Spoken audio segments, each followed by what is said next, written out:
Welcome to my class, students. It's English. It so happened we are doing a chapter The Comet 2 and this is session 1. In this particular chapter, जो first part था Comet 1 में आपने क्या देखा था, एक Dutta comet की discovery हुई थी मनोज दत्ता के थ्रू, और जो उनकी वाइफ है उन्होंने क्या कहा था कि ये जो कॉमेट की डिस्कवरी क्या है ये इल लक लेकर आएगी। लेकिन दत्ता जी ने क्या कहा था कि नहीं, कॉमेट जो है वो उनका इल लक से कोई कनेक्शन नहीं है। और ये बात जो है वो थोड़ी थोड़ी गलत हो रही थी, क्योंकि जो दत्ता कॉमेट जो था वो जो अर्थ है हमारे प्लैनेट से उसका कोलाइजन जो था वो इनएविटेबल हो रहा था। तो जेम्स ने पेपर सबमिट किए थे इसी कोलाइजन के ऊपर। उसने प्रेडिक्ट किया था कि ये इनएविटेबल है, अनअवॉइडेबल है, और कैसे इस कोलाइजन को रोका जाए उसके लिए क्या है बातचीत हो रही थी। तो let's see what happened in this part of the story और in this chapter of the same story. Let's start the chapter. Datta is invited to the secret conference. As Datta has invented that Datta comet, so he is also invited to the secret conference. How to change the course of comet? Datta is a scientist's hidden agenda.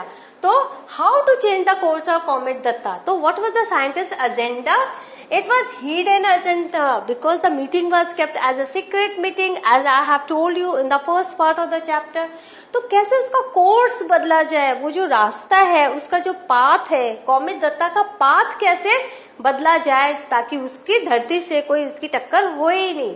Dutta and the defence adviser become close friends and share a secret. तो वहां meeting में कौन कौन दोस्त बन गए? John Macpherson जो कि डिफेंस एडवाइजर थे, और दत्ता ये दोनों काफी अच्छे दोस्त बन गए. Let's start the chapter. By the time they finished their deliberations and Sir John dropped him at his hotel off Regent Street, it was 1 a.m. तो ये बात कहाँ से शुरू हुई थी? कॉन्फ्रेंस में जब वो जेम्स जो है मिलने गए थे जॉक मैकफर्सन से, और वहां पर उन्होंने क्या बोला था मैकफर्सन कि आप अपने जो पेपर्स हैं उनके वो जो मैन्युस्क्रिप्ट है उसको आप पब्लिश मत होने दो, या फिर इसको लिटिल टोन डाउन कर लो. Please add more ifs and buts so that it would not create a panic in the planet, और कोई भी इससे डरेगा नहीं. तो ये जो फिनिश हुआ, उनकी जो बातचीत जो फिनिश हुई, और उसके बाद सर जॉन जो होटल तक गए and sir John dropped him at his hotel of Regent Street. It was 1 a.m. तब तक रात के 1 बज चुके थे.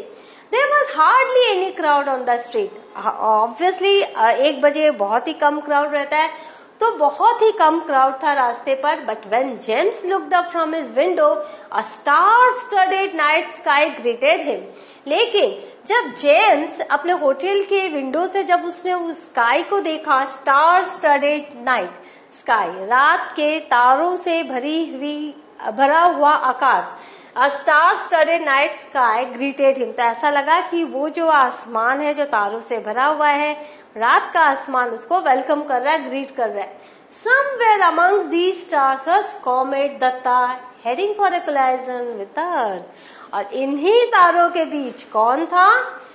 कॉमेट दत्ता था, जो कि कोलाइजन के लिए आ रहा था धरती से. कोलाइजन विद द धरती से कोलाइजन के लिए वो आ रहा था. Heading for a collision with the earth. It was hard to believe the calamity of the future. और बहुत ही मुश्किल हो गया था कि फ्यूचर में जो डिजास्टर होने वाला है वो कैसा होगा. It was hard to believe the calamity of the future. Deliberation, long and careful consideration और डिस्कशन, वो जो लंबी बातचीत हुई थी जेम्स एंड जॉक मैकफर्सन में. So it was really unbelievable. वो सोच ही नहीं पाया कि इतनी जल्दी वो जो डिजास्टर आने वाला है, वो जो विपत्ति आने वाली है धरती पर on such a peaceful night, और इस शांत भरी रात को वो हो सकता है. For a moment James wonder if he had done his sums right. तो उस समय जेम्स को लगा कि शायद उसने कैलकुलेशन सही नहीं किया, क्योंकि उसने क्या कहा था कि कुछ महीने लगेंगे, और वो कुछ महीने की बात तो छोड़ो, ये तुरंत ही लग रहा है कि ये कोलाइजन होगा.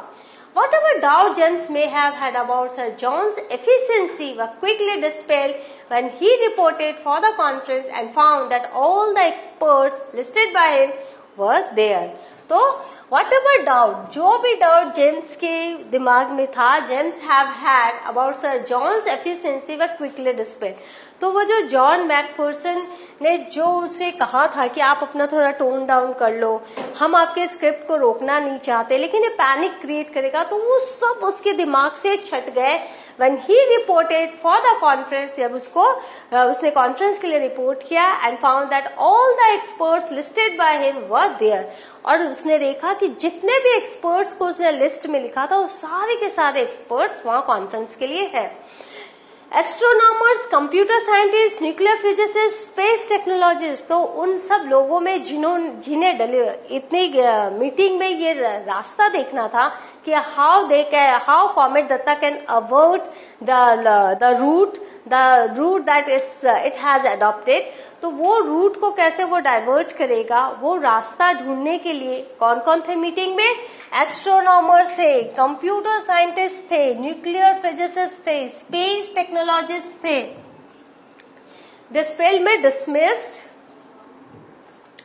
बायोलॉजिस्ट थे, सभी वहां पर थे कॉन्फ्रेंस में। And it's a secret meeting and as Sir John's special invitee was present, the man who had started it all, Manoj Datta. और सबसे ज्यादा कौन थे? जो स्पेशल इन्वाइटी, जो स्पेशल गेस्ट कौन था जिन्हें जॉन मैकफर्सन ने इन्वाइट किया था? The man who had started it all, जिसने ये सब स्टार्ट किया था, द मैन मनोज दत्ता, जिन्होंने इसकी डिस्कवरी की, कॉमेट दत्ता को ढूंढा। अगर वो नहीं ढूंढते तो और जो साइंटिस्ट है उस पर ध्यान नहीं देते, एस्ट्रोनॉमर्स ध्यान नहीं देते, और क्या होता कि एक विपत्ति अचानक से सामने आ जाती। लेकिन अभी कम से कम इतना समय है कि वो उस पर डिस्कशन कर सके। द कॉन्फ्रेंस लास्टेड 1 वीक, एक सप्ताह तक कॉन्फ्रेंस चला। And went on under total cover of secrecy, और बिल्कुल सीक्रेट थी ये meeting. And went on under total cover of secrecy, किसी को कानों कान खबर नहीं हुई, और एक सप्ताह तक ये कॉन्फ्रेंस चली। For the experts checked and rechecked James Forsyth's calculation with the latest observations of Comet Datta. और लोगों ने सबसे पहले क्या किया? जितने भी एक्सपर्ट्स थे उन्होंने चेक किया, फिर से रीचेक किया जेम्स फोर्सिथ के जितने भी कैलकुलेशंस थे और जो लेटेस्ट डेवलपमेंट हो रहे थे कॉमेट दत्ता के आने की, heading towards the planet earth, तो वो सब कैलकुलेशन को बार बार चेक एंड रीचेक किया गया। He was right. जेम्स जो था वो सही था। There was no escape from the direct hit predicted by him. कि कोई भी रास्ता वो नहीं देख पा रहे थे जिससे कि इस डायरेक्ट हिट को अवॉइड किया जा सके। There was no escape from the direct hit predicted by him. There was a small chance that the comet may just graze the atmosphere of the earth and not collide. तो एक छोटा सा एक chance था कि जो comet जो है वो सिर्फ ग्रेस करेगा एटमॉस्फेयर को, अर्थ के एटमॉस्फेयर को, और उसको कोलाइड नहीं करेगा, उससे टकराएगा नहीं। In that case, the loss of life and property would not be total. तो इससे क्या होगा? अगर ऐसी सिचुएशन होती है तो लाइफ एंड प्रॉपर्टी का जो लॉस है वो उतना ज्यादा नहीं होगा। But this slight respite was hardly reassuring enough for taking no action. लेकिन ये स्लाइट सी ये जो रिस्पाइट थी, ये जो स्लाइट सी, जो रिस्पाइट का मतलब है कि थोड़ा सा एक भरोसा कि यस कि इफ दिस हैपेंस तो वी कैन बी सेव्ड। तो ये जो स्लाइट रिस्पाइट थी वो hardly reassuring enough for taking no action. लेकिन ये इतना एश्योर नहीं कर रहे थे कि आप लोग एक्शन मत लो, क्योंकि ये हो भी सकता था, नहीं भी हो सकता था। ग्रेजिस टच और स्क्रैप लाइटली इन पासिंग, कि कॉमेट दत्ता हल्के से धरती को छू के निकल जाए, और रिस्पाइट में रिलीफ, ये थोड़ी सी शांति, थोड़ा सा भरोसा। Having decided that some action was needed, what form should it take? अब ये डिसाइड हो गया कि एक्शन तो लेना ही पड़ेगा, लेकिन इसका फॉर्म क्या होगा? What will be the form of this action? The expert dismissed defensive measures like living in underground bunker. तो डिफेंसिव मेजर्स क्या? यदि दुश्मन आक्रमण करते तो लोग अंडरग्राउंड बंकर्स में चले जाते।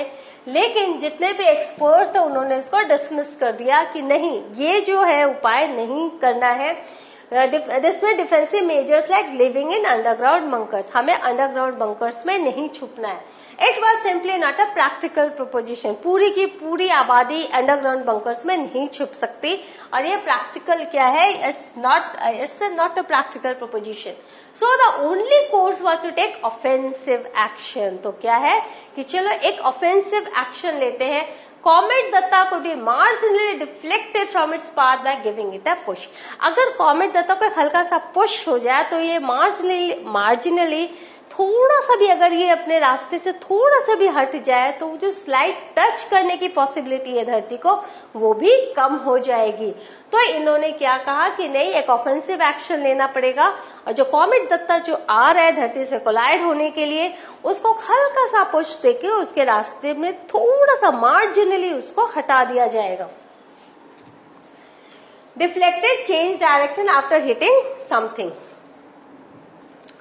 The experts calculated that the bulk of destructive nuclear power available on the earth would be needed to achieve this mammoth task.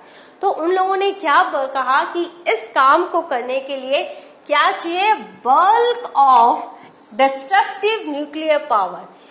अर्थ पर जितने भी न्यूक्लियर पावर है, बल्क ऑफ जितने भी पावर है, बल्क ऑफ न्यूक्लियर जो डिस्ट्रक्टिव न्यूक्लियर पावर है, उनसे क्या होगा, इस मैमथ टास्क को मतलब इस भारी भरकम काम को कॉमेट दत्ता को अपने पाथ से मार्जिनली हटाने के लिए, थोड़ा सा भी हटाने के लिए पुश देके, ताकि वो धरती से न टकराए, क्या चाहिए था, calculated that the bulk of destructive nuclear power available on the earth would be needed to achieve this mammoth task. A gigantic nuclear explosion suitably placed. तो क्या किया गया, एक बहुत बड़ा ह्यूज गाइगेंटिक न्यूक्लियर एक्सप्लोजन, कि न्यूक्लियर का एक बहुत बड़ा एक्सप्लोजन होगा और उसको सुटेबली प्लेस किया जाएगा, जहां चाहिए वो एक्सप्लोजन वहां रखा जाएगा. सुटेबली डायरेक्टेड, उसको सुटेबली डायरेक्ट किया जाएगा कि हाँ वो उसी रास्ते जाए, वहीं प्लेस हो.